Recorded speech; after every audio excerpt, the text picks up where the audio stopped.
हमारा जो टॉपिक चल रहा था national commission for scheduled tribes NCST। इसमें अगला पॉइंट हमारे पास है वन क्षेत्र के निवासी जनजातियों को लघु वनोपज पर स्वामित्व का अधिकार देना। स्वामित्व का अधिकार, अधिकारों के बारे में चर्चा की गई है शेड्यूल्ड ट्राइब्स। जो भी विद्यार्थी नए हैं कृपया काउंट एरिया चैनल को सब्सक्राइब कर दें। और स्वामित्व के बारे में अधिकार देना कानून द्वारा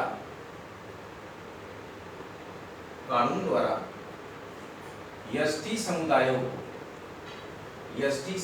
को खनिज और जल संसाधन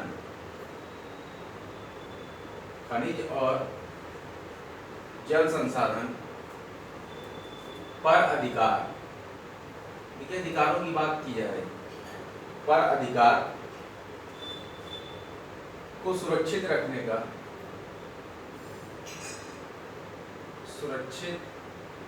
का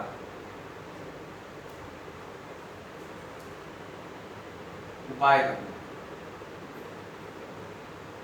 हम यहाँ पे पढ़ रहे हैं national commission for scheduled tribes के लिए, जिसमें कि वन क्षेत्र के निवासियों को, जनजातियों को लघु वनोपज पर स्वामित्व का अधिकार दीजिए और कानून द्वारा अनुसूचित समुदायों को खनिज और जल संसाधनों पर अधिकार को सुरक्षित रखने का उपाय करना चाहिए। और क्या करना चाहिए? एसटी के विकास के लिए, शेड्यूल्ड ट्राइब्स इसका मतलब है, एसटी के विकास के लिए वहनीय आजीविका मतलब कि जिसको वहन कर ले वो अपनी आजीविका चला सके, की रणनीतियों, वहनीय आजीविका की रणनीतियों का निर्धारण करना कि उनका वाहन गुजारा खर्च चल जाए, उसको वहनीय इसलिए कहते हैं वाहन कर सके। और एसटीज के लिए क्या कहते हैं? एसटीज का मतलब है शेड्यूल्ड ट्राइब्स, मतलब जनजाति, और इनको मतलब एसटीज को वन सुरक्षा,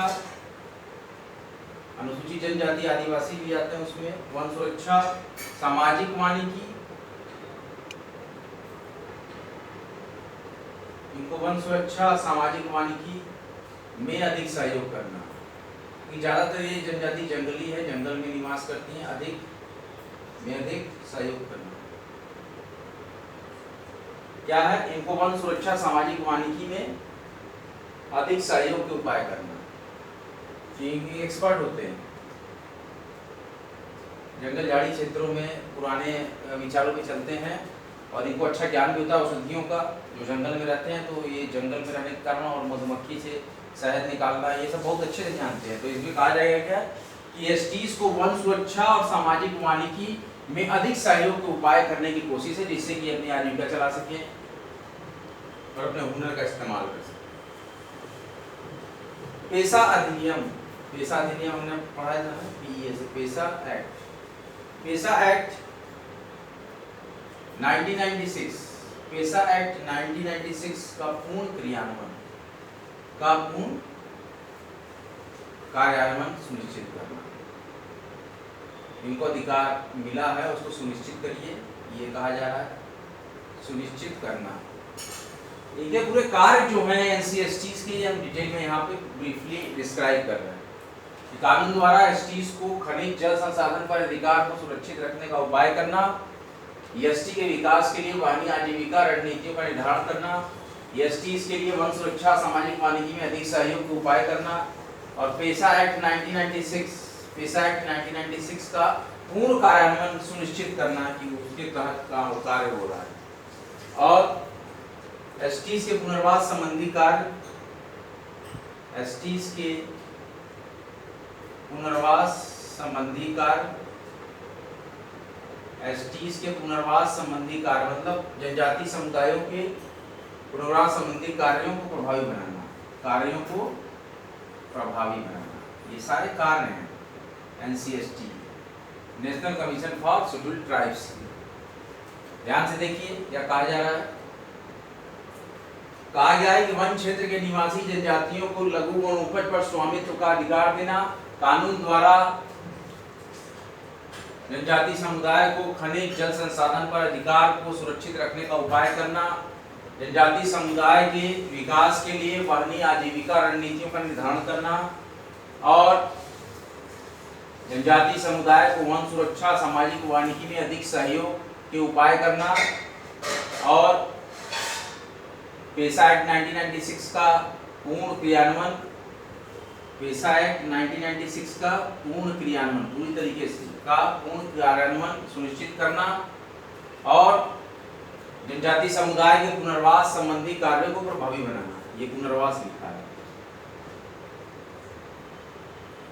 ये पुनर्वास लिखा है। जनजाति समुदाय के पुनर्वास संबंधी कार्यों को प्रभावी बनाना।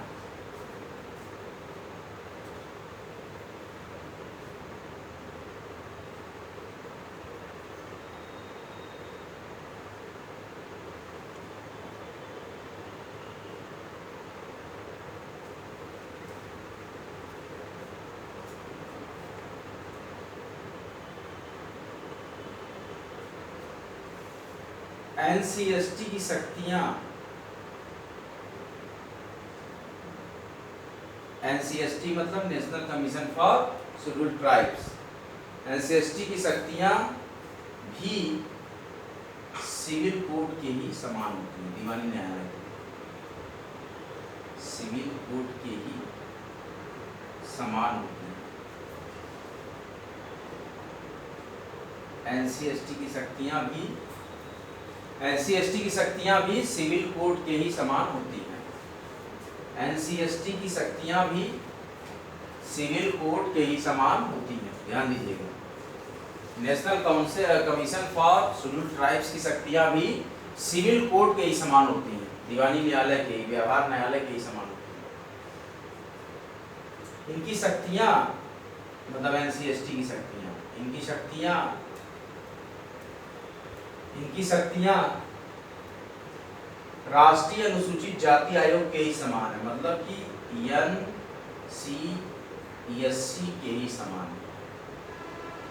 NCST की शक्तियां NCSC के ही समान है। इनकी का मतलब क्या है? इनकी का मतलब NCST ट्राइब्स, इनकी शक्तियां NCSC के ही समान है, national commission for scheduled caste के ही समान है, ये कहा गया है। हम आपको रिवीजन करा देते हैं, रिवीजन बुक निकालिए, बहुत ही इंपॉर्टेंट पॉइंट है क्योंकि धीरे धीरे हम यहाँ पे पढ़ेंगे। काफ़ी अच्छा हमारा इंटरेक्शन रहा आज का ये लेक्चर का। रिवीजन बुक निकालिए आप लोग।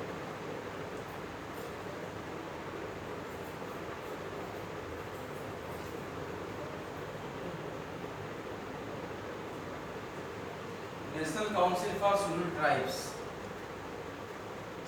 National commission for scheduled tribes कहा जा रहा है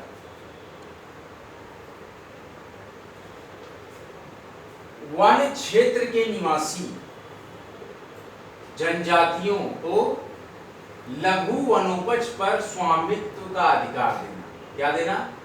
वन क्षेत्र के निवासी जनजातियों को लघु वनोपज पर स्वामित्व का अधिकार देना, कानून द्वारा एसटीज को खनिज और जल संसाधन पर अधिकार को सुरक्षित रखने का उपाय करना और जनजाति समुदाय के विकास के लिए वहनीय आजीविका रणनीतियों का निर्धारण करना। और क्या कहा गया है कि एसटीज को वन सुरक्षा, सामाजिक वानिकी में अधिक सहयोग के उपाय करना। ध्यान दीजिए।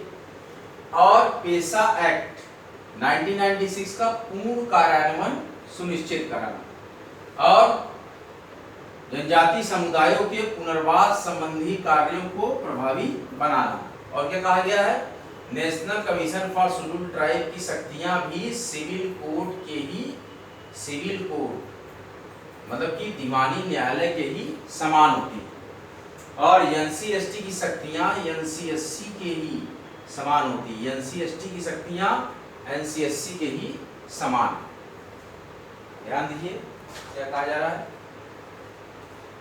कहा जा रहा है कि वन क्षेत्र के निवासी जनजातियों को लघु वनोपज पर स्वामित्व का अधिकार देना, कानून द्वारा एसटी को खनिज और जल संसाधन पर अधिकार को सुरक्षित रखने का उपाय करना और एसटी के विकास के लिए वहनीय आजीविका रणनीतियों का निर्धारण करना और एसटीज को वन सुरक्षा, सामाजिक वानिकी में अधिक सहयोग के उपाय करना और पेशा एक्ट 1996 का पूर्ण कार्यान्वयन सुनिश्चित करना और उसके बाद जनजाति समुदाय के पुनर्वास संबंधी कार्यों को प्रभावी बनाना और एनसीएसटी की शक्तियां जो है शेड्यूल्ड ट्राइब्स की, ये आपकी सिविल कोर्ट के बराबर है, व्यवहार न्यायालय दीवानी न्यायालय के बराबर है और एनसीएसटी की शक्तियां एनसीएससी के ही समान है। क्या है? समान है। ध्यान दीजिए, एनसीएसटी और एनसीएससी की शक्तियां एक समान है। कहने का मतलब समझिए, इस प्रकार से महत्वपूर्ण रहा। राजस्थान एडमिनिस्ट्रेटिव सर्विसेज के एडमिट कार्ड जल्द जारी होंगे।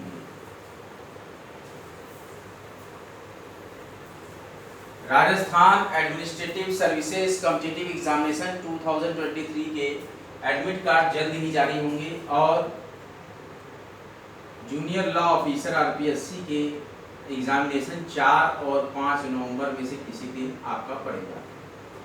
UP triple SC preliminary examination test PET होगा 28 अक्टूबर को और 29 अक्टूबर को। इसमें से एक दिन आपका पड़ेगा शिफ्ट, 4 शिफ्ट होगी, 28 को 2, 29 को 2 शिफ्ट। और यहीं पर एग्ज़ाम होता है all India bar council exam, जो कि एलएलबी पास आउट बच्चे भरते हैं। इसकी भी एग्ज़ाम आपकी 29 अक्टूबर को है, लेकिन इसके एग्जामिनेशन फॉर्म को भरने की डेट जो है वो है 30 सितंबर। और एक खबर आई है कि यूजीसी नेट दिसंबर के यूजीसी नेट जो कि एनडीए करा रही है, नेशनल टेस्टिंग एजेंसी, इसके फॉर्म आने वाले हैं। फॉर्म शॉर्टली कम्स आएंगे और एनडीए का 2024 का एग्जाम कैलेंडर जारी हो गया है, वेबसाइट पे देख लीजिएगा, जिसमें कि नीट यूजी का एग्जाम होगा और इसके बाद आईआईटी प्री का एग्जाम होगा और इसके बाद सीयूईटी अगले साल का जो यूजी एग्जाम होगा। उसके बाद सीयूईटी पीजी का एग्जाम भी होगा। इसके बाद साइकिल 1 नेट भी होगा, साइकिल 1 नेट होगा। अब क्या होगा, साइकिल 1 नेट जो है 10 जून 2024 से 21 जून 2024 तक होगा। 2024 का कैलेंडर दे दिया है एनडीए ने। और सीयूईटी पीजी एग्जाम आपका ये मई में होगा। अभी तो आपकी काउंसलिंग होगी और एडमिशन होगा, लेकिन अगला 2024 वाला जो एडमिशन होगा एमए में, उसके लिए पीजी का एडमिशन इंटरेस्ट है। और सीयूईटी यूजी एग्जाम जो है वो मार्च में होगा, 11 मार्च से लेके कुछ मार्च तक, ठीक है, मार्च से अप्रैल तक होगा। सीयूईटी यूजी मार्च अप्रैल में होगा, मार्च अप्रैल में 2024 में। और सीयूईटी पीजी मई जून तक जाएगा 2024 में। और नीट ये जनवरी फरवरी के लगभग होगा। और जैम आईटी जैम भी यहीं पर आपका जनवरी फरवरी मार्च के अंतर्गत, जनवरी से फरवरी के बीच में नीट और जैम आईटी एग्जाम होंगे। और उसके बाद सीयूईटी यूजी अगले साल होने वाला मार्च अप्रैल में। और सीयूईटी पीजी जो है मई में होगा। और cycle 1 UGC net, UGC NTA national testing agency का नेशनल एलिजिबिलिटी टेस्ट साइकिल 1 जो जून वाला है 10 जून से लेकर 21 जून तक होगा अगले साल। लेकिन वहीं पर अभी फॉर्म यूजीसी नेट दिसंबर का आपका, यूजीसी नेट दिसंबर मतलब साइकिल 2 आपका होगा, फॉर्म आएगा और एग्जाम दिसंबर में होगा। बने रहिए, जमे रहिए आपके महत्वपूर्ण चैनल कॉम एरिया पर। महत्वपूर्ण लेक्चर आई पॉलिटी कॉन्स्टिट्यूशन और महत्वपूर्ण वैकेंसी अपडेट के साथ आपके साथ हमेशा कंधे से कंधा मिलाकर चलता है और हर विद्यार्थी का हम सिलेक्शन कराएंगे। हम हैं स्टडी सिलेक्शन तक आपके साथ। वीडियो को लाइक करें, शेयर करें, कमेंट करिए, चैनल को सब्सक्राइब कीजिए। अगले लेक्चर को लेकर बहुत ही हाजिर होंगे। तब तक के लिए जय हिंद, जय भारत। सब्सक्राइब करते रहें।